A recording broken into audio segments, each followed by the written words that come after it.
Okay, the graph shows how solubility of two salts varies with temperature. So they gave you 10 grams of one salt and 50 grams of the other. Was added to 100 grams of water at 90. Which statement is correct as the mixture is cooled to 10 cm cube? Okay, so so you started with a temperature of 90, so you actually started from here. Okay, so this is where they started roughly. All right, so you're gonna cool it down. All right, for KCl, okay, I'm gonna write it, make it more obvious. For KCl, right, in 100 grams of water, 50 cm cube can only dissolve.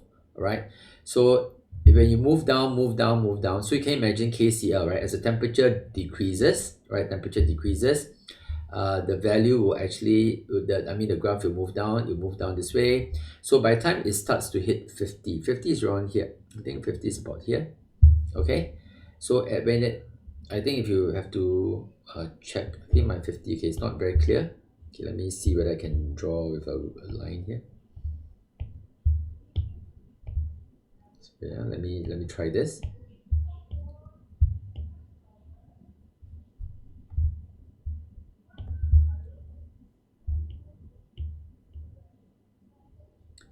$50. Okay, so I think that would be more accurate.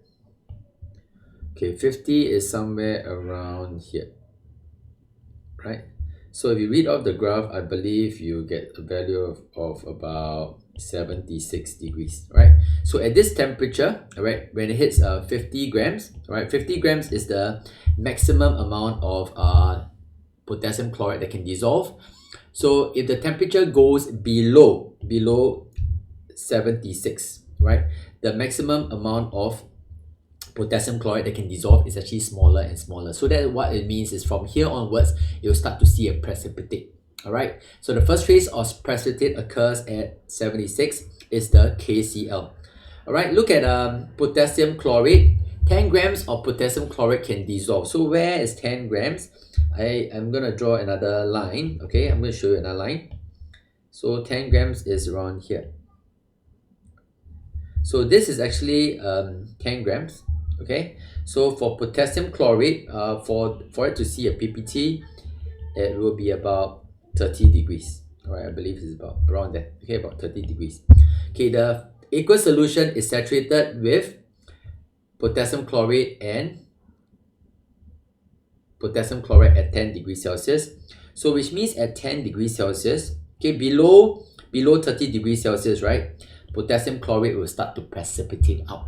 Okay, so which means at 10 degrees Celsius, you have PPT of potassium chloride as well as potassium chlorate. So which means the solution is saturated with both of them at 10 degrees Celsius, right? So these two statements are actually correct. Okay, the maximum mass of potassium chloride that can be precipitated without any trace of potassium chlorate is approximately 13 grams. So I'm just gonna look out for here at 30 degrees Celsius. All right, you probably will get a bit of potassium. You start to get potassium chlorate. So I'm going to draw a line up here, okay, to see how much potassium chloride can dissolve at 30 degrees Celsius. Right, so I'm just going to draw here. Okay, I can see the reading. This is a bit small. 35. Okay, it looks like it's 37. Okay, it looks like it's a bit 37. So I'm just gonna use a different color. Okay, this looks like it's at 37 grams. Okay, so at this temperature at 30 degrees Celsius, 37 grams of potassium chloride can remain dissolved. So at first you have 50 grams, all right, and then now you have 50 grams, right? Yeah, all right, 50 grams. But now at 30 degrees Celsius, only 37 grams of potassium chloride can be dissolved without getting any potassium chlorate yet. All right, so you have to use 50 minus 37.